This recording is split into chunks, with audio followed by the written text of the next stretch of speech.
again, guys. So, notice the audio is different.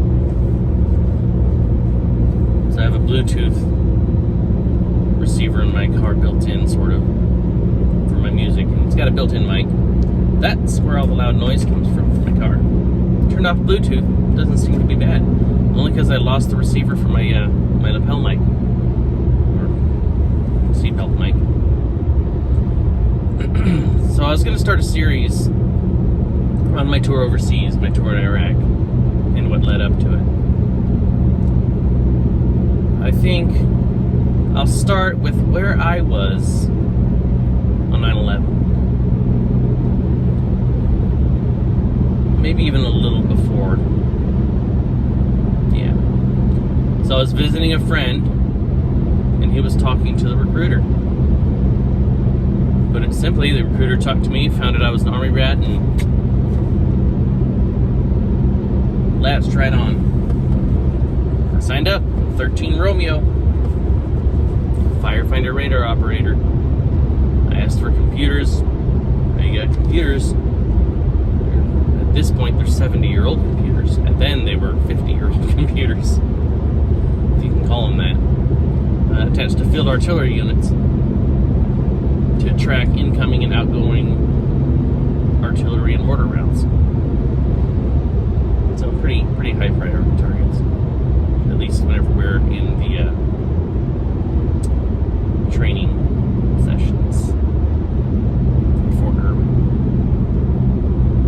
Anyway, I joined up, went through basic. That could be another story for sure. But at some point, I was in AIT clearly, and I think I hadn't started going to my actual classes yet, my training. I was in a holdover, waiting for the next session of classes to open. And I was on the CQ shift, which is the 24-hour shift, where, we answer phones and do all that fun stuff. So then the captain came out and told me that I had to go and watch the news and take notes in the CQ room, which I wasn't going to complain about. It was giant, fluffy recliners. But the news I was taking notes about kind of made it not as pleasant. So during AIT, I was watching the whole thing unfold during, live. So I didn't join because of 9/11, but I was there at the beginning.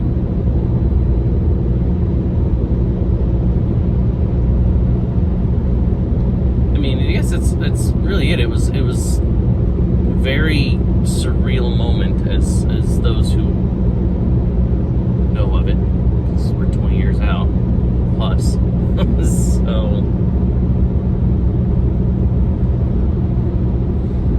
it was a surreal moment, and that's whenever they started to lock down the military bases and all that fun stuff. So I still got to go home for my HRAP. It's a hometown recruiter assistance program, so I got 2 weeks of extra leave to go try to recruit my friends at home. Yeah, I handed out a few cards. Most of the time I just did my normal routine, said, hey guys, I'll see you later, I'm gonna move to Texas.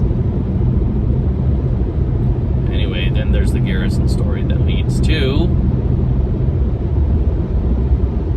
when we found out we were leaving. Dates, unsure of. Nothing exact. But I do know that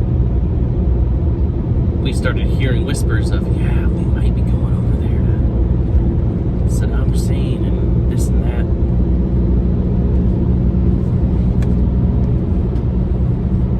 And eventually,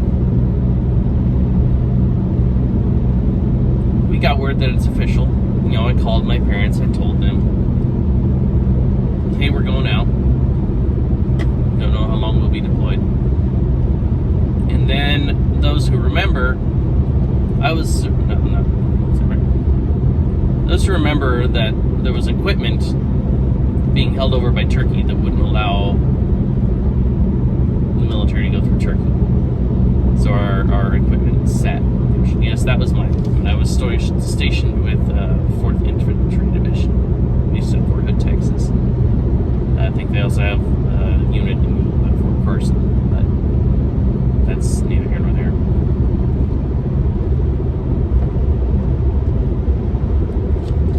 And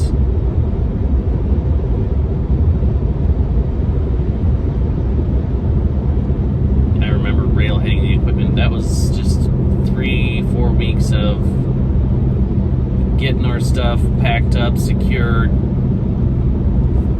and then driving it onto the trains and securing it down. I do remember fond memories of what they call the gut truck out there. It is a food wagon that came out there with, pre-made food, sandwiches, snacks, that whole thing. It's all it was.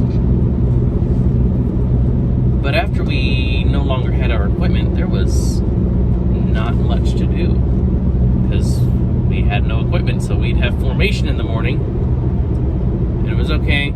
Hang out for a few hours. All right. Have at it, guys. Send you back to the barracks. Get you the rest of the day off until tomorrow, where we'll do the same thing. And I think this happened for 2 or 3 months. And then we actually got word that we were leaving. So I gathered up all my stuff from the apartment that I was sleeping in that night, brought it into the battery, and then we sat on the floor, and then I realized that, oops, I left my gas mask, my M40 mask, at the apartment, so I had to call my girlfriend at the time to bring it down to me at like 3 in the morning. She was not very happy about that. Meh.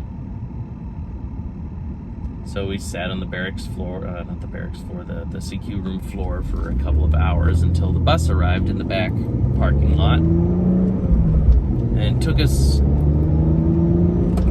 to the airport. On the way over there, we had a commercial flight. It was like a commercial 16-hour flight. It wasn't packed. So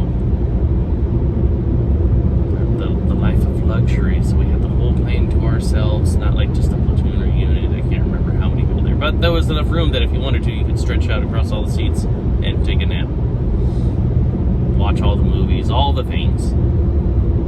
And then we arrived in Kuwait, opened up those doors, and whew, talk about some heat. I would learn to live with it, clearly. And then we entered into Tent City. So, clearly we walked around, we got assigned our tent and set up our cot, and I can't honestly remember how long we stayed there. I want to say it was probably a week before we were given, our equipment finally arrived, and we motor pooled it, essentially. So I think that's enough for that session. That's the initial starts. Join me next time, and I will be going over what I remember of